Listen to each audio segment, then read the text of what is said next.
हीरापुर नाम के गांव में शांता नाम की एक बूढ़ी औरत अपनी पोती राधा के साथ रहा करती थी। राधा 10 साल की थी तभी उसके माता पिता गुजर गए थे। तभी से शांता उसकी अच्छी तरह से देखभाल किया करती थी। शांता की उम्र बढ़ जाने के कारण उससे अब ज्यादा काम नहीं होता था। फिर भी अपनी पोती की पढ़ाई के लिए शांता काम किया करती थी। एक दिन शांता राधा से, राधा थोड़ा पानी तो लाना। ये लो दादी पानी। क्या हुआ दादी, तुम बड़ी थकी हुई लग रही हो। बिटिया, अब बुढ़ापे की वजह से बहुत थकान महसूस होती है। अब मुझसे काम नहीं होता। दादी, मैं बड़ी बन के जब डॉक्टर बनूंगी तो मैं तुम्हें कुछ भी काम नहीं करने दूंगी, तब तुम आराम करना। शांता उसकी बातों पर हंसती है और राधा को गले लगाकर कहती है, तू बड़ी बन के जब डॉक्टर बन जाएगी तब गरीबों की खूब सेवा करना। हाँ दादी। ऐसे ही राधा और शांता के दिन आराम से बीत रहे थे। तभी एक दिन शांता की तबीयत बहुत खराब हो गई। शांता को बहुत तेज बुखार होने के कारण उसे बिस्तर से उठा ही नहीं जाता था। उसकी ये हालत देख राधा शांता से, दादी आपको कितना बुखार है, आप ये दवाई लो और आराम करो। काम पर कौन जाएगा राधा, मुझे उठने दो। दादी, मैं सोच रही हूँ कि आज से मैं आपका काम करने जाया करूँगी। राधा, तुम इतना सारा काम कैसे करोगी? तुम्हें तो सारे काम भी नहीं आते। दादी, मैं सब काम कर लूँगी, आप चिंता मत करो। ठीक है राधा। अगले दिन राधा काम करने के लिए चली जाती है। तभी राधा मालकिन से, मालकिन, आज से मेरी दादी की जगह मैं काम करने आया करूँगी। ठीक है, आज से तुम काम शुरू कर दो। जी मालकिन, मुझे क्या काम करना पड़ेगा? तुम्हें कपड़े, बर्तन, झाड़ू लगाना, ये सब काम करने पड़ेंगे। सब काम अच्छी तरह से करना। जी मालकिन। ऐसा कहकर राधा काम करने लग जाती है। घर का सारा काम करते करते वो बहुत थक जाती है। सारा काम खत्म हो जाने के बाद मालकिन उसके हाथ में 100 रुपए की नोट रखती है और कहती है, राधा ये लो, आज के तुम्हारे काम के पैसे। मालकिन, इतने ही?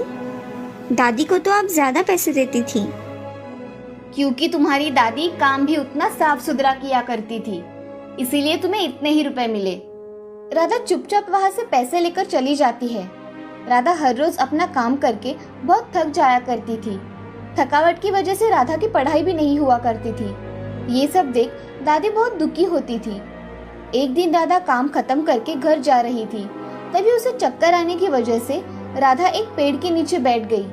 उस रास्ते से बहुत लोग आ जा रहे थे। एक बूढ़ा आदमी उसके पास आकर राधा से पूछता है, क्या हुआ बेटी, तुम्हारी तबीयत तो ठीक है ना? तुम अकेली इस पेड़ के नीचे बैठी हो? राधा उस बूढ़े आदमी को देखकर कहती है, मैं ठीक हूँ बाबा, थोड़ी चक्कर आ रही थी इसीलिए मैं यहाँ बैठ गई। बूढ़े आदमी ने अपने पास के घड़े से थोड़ा पानी राधा को पीने के लिए दिया। राधा ने घड़े में से पानी पी लिया और उसे कहने लगी, धन्यवाद बाबा, अब मुझे अच्छा लग रहा है। बेटी, ये घड़ा तुम रख लो, ये तुम्हारी बहुत सहायता करेगा। ये घड़ा मेरी क्या सहायता करेगा बाबा? बेटी, ये घड़ा कोई साधारण घड़ा नहीं है, ये एक जादुई घड़ा है। इससे तुम जो भी मांगोगी वो तुम्हें मिल जाएगा। क्या ये घड़ा सच में जादुई है? हाँ बेटी, इस घड़े से तुम जो भी मांगोगी वो तुम्हें मिल जाएगा। ठीक है बेटी, अब मैं चलता हूँ, तुम इस घड़े को संभाल कर रखना। धन्यवाद बाबा। ऐसा कहकर बूढ़ा आदमी वहाँ से चला जाता है और राधा घड़ा लेकर अपने घर चली आती है। घर आते ही राधा दादी को घड़ा दिखाती है और उससे कहती है कि दादी, मुझे रास्ते में एक बूढ़े बाबा मिले थे, उन्होंने ये घड़ा दिया है। ये घड़ा जादुई है, इससे मैं जो भी मांगूंगी वो मुझे मिल जाएगा। राधा, सच में ये घड़ा जादुई है? हाँ दादी, चलो मैं इससे कुछ मांग कर देखती हूँ। ऐसा कहकर राधा उस घड़े से खाना मांगती है। हे जादुई घड़े, मुझे मेरे लिए और मेरी दादी के लिए खाना चाहिए। ऐसा कहते ही राधा के सामने खाने के पकवान थालियों में सज कर आ जाते हैं। उन्हें देख राधा और दादी बहुत खुश हो जाते हैं। उस दिन राधा और दादी भर पेट खाना खाते हैं और रात के समय उस घड़े के पास राधा जाकर, हे जादुई घड़े, मुझे इस जादुई घड़े जैसे और 2 जादुई घड़े चाहिए जो हमारी इच्छा पूरी करे। ऐसा कहकर राधा सो जाती है। सुबह उठकर राधा जब देखती है तो उसके सामने जादू के 3 घड़े थे। एक घड़े में सोना, दूसरे घड़े में चांदी के सिक्के और तीसरा घड़ा मोतियों से भरा हुआ था। ये सब देख राधा बहुत खुश हो जाती है और उस दिन से राधा ने बाहर काम करना छोड़ दिया। अपनी दादी के साथ राधा खुशी खुशी रहा करती थी।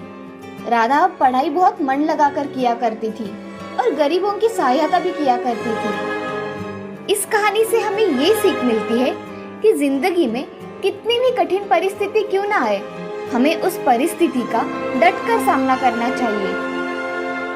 श्यामपुर नाम के नगर में रमा नाम की एक औरत रहा करती थी। वो बहुत ही दयालु किस्म की थी। उसके पड़ोस में सुधा नाम की औरत रहा करती थी। उसका स्वभाव भी बहुत सरल था। उन दोनों में गहरी दोस्ती थी। वो दोनों कुछ न कुछ कारण से एक दूसरे से मिला करती थी। वो एक दूसरे से बहुत अच्छा व्यवहार किया करती थी। बाजार में अगर जाना हो तो दोनों साथ में ही जाया करती थी। दोनों एक दूसरे की अच्छी सहेलियां थी। रमा का पति सुमित बैंक में मैनेजर था और सुधा का पति संदीप एक प्राइवेट कंपनी में मैनेजर की पोस्ट पर था। दोनों भी अच्छे पड़ोसी थे। एक दिन रमा सुधा से, सुधा कहाँ हो? मैं यहाँ हूँ रमा, क्या कह रही हो? सुधा, मैं बाजार जाने वाली हूँ, तुम भी मेरे साथ बाजार आओगी? रमा, मुझे भी थोड़ी सब्जियाँ लानी है, मैं भी आऊँगी तुम्हारे साथ। कब जाना है? शाम के समय बाजार जाकर आएंगे। ठीक है।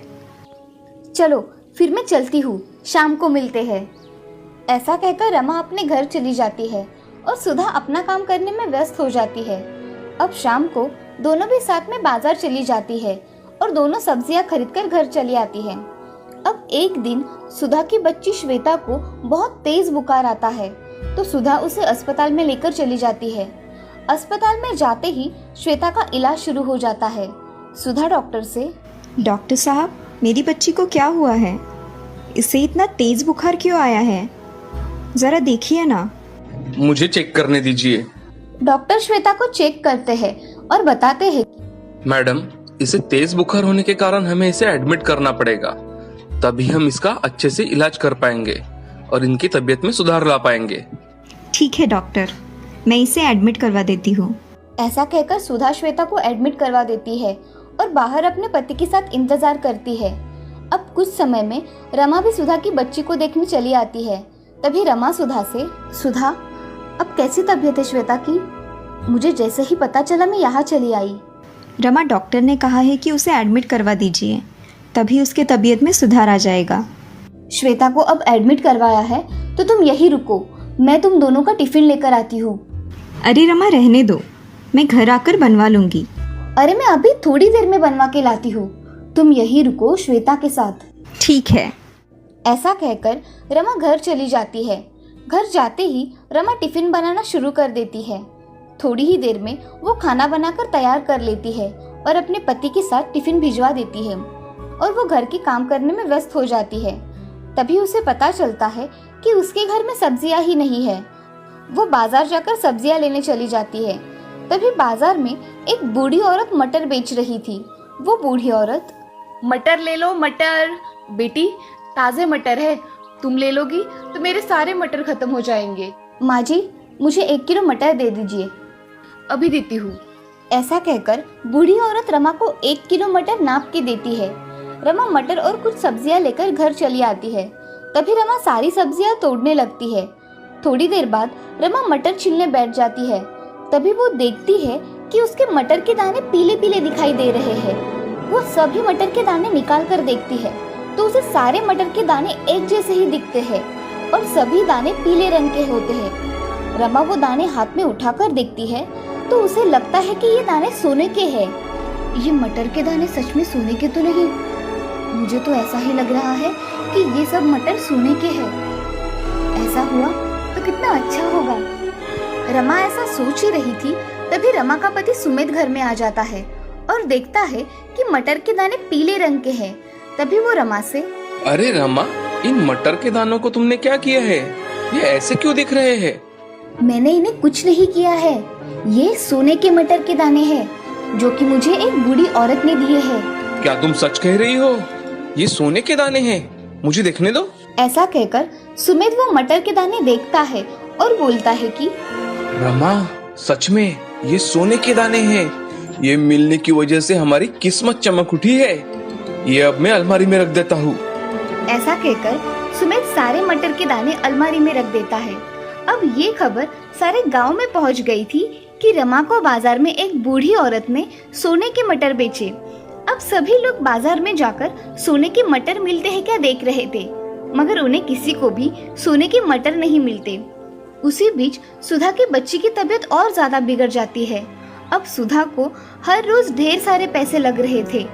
एक दिन सुधा रमा से, अरे रमा, श्वेता को बहुत पैसे लग रहे हैं। मैं इतने पैसों का इंतज़ाम कहाँ से करूँ? ये भी पैसों का देख रहे हैं, मगर कुछ नहीं हो रहा। हमारे पास के सब पैसे खत्म हो गए हैं।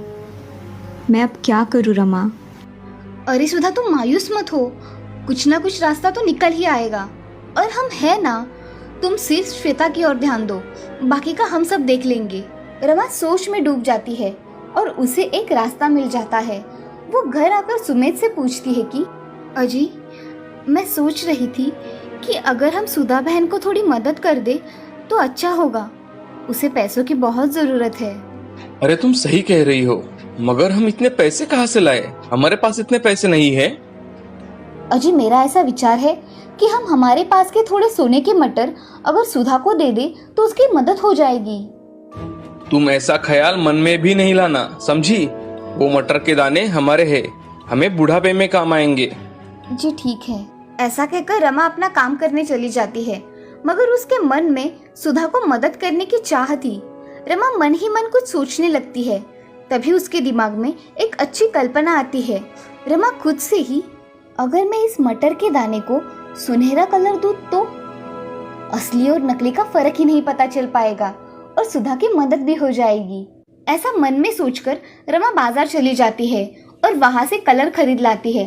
घर आकर उन सोने के मटर में से कुछ दाने निकालकर उसमें हरे मटर के दाने सुनहरे रंग के करके उस सोने के मटर में डाल देती है और कुछ सोने के मटर निकालकर अपने बैग में भर लेती है और टिफिन लेकर अस्पताल में चली जाती है। अस्पताल में जाकर रमा सुधा से, अरे सुधा, मैंने तुम्हारे लिए टिफिन लाया है, तुम सब खाना खा लो। और ये लो सोने के मटर के दाने, इससे तुम श्वेता का इलाज करवा सकती हो। अब तुम्हारा टेंशन भी खत्म हो जाएगा। अरे रमा, ये करने की कोई ज़रूरत नहीं थी। मैंने कुछ ना कुछ इंतज़ाम कर लिया होता। तुमने खामखा खुद को तकलीफ दी। अरे सुधा, दोस्त ऐसे समय में ही तो काम आते हैं। अब तुम कुछ मत कहो, ये सोने के मटर ले लो और श्वेता का अच्छी तरह से इलाज करवा लो। हाँ रमा, तुम मेरी सच में अच्छी सहेली हो जिसने मेरी ज़रूरत के समय मदद की। ऐसा कहकर सुधा और रमा गले लग जाती है। अब सुधा श्वेता का अच्छी तरह से इलाज करवाती है और कुछ दिनों बाद श्वेता अच्छी होकर घर वापस आ जाती है। अब सुधा और रमा खुशी खुशी एक साथ रहने लगते हैं। इस कहानी से हमें ये सीख मिलती है कि किसी की ज़रूरत के समय हमें हमेशा मदद करनी चाहिए। हमेशा ज़रूरतमंदों की मदद करें।